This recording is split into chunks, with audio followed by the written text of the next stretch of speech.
Saudaraku, rumah milik Kamiludin, warga desa Kutagenting, Kecamatan Lawe Bulan, Kabupaten Aceh Tenggara terbakar pada Rabu 9 Juli 2025 sekitar pukul 19:15 waktu Indonesia Barat.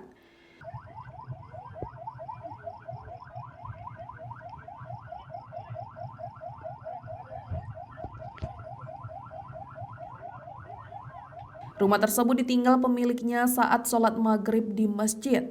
Tak ada korban jiwa dalam peristiwa itu. Penyebab kebakaran dalam penyelidikan aparat kepolisian. Muhammad Asbi, Kalaksa Badan Penanggulangan Bencana Daerah atau BPBD Aceh Tenggara, mengatakan kebakaran tersebut menyebabkan kondisi rumah korban rusak berat.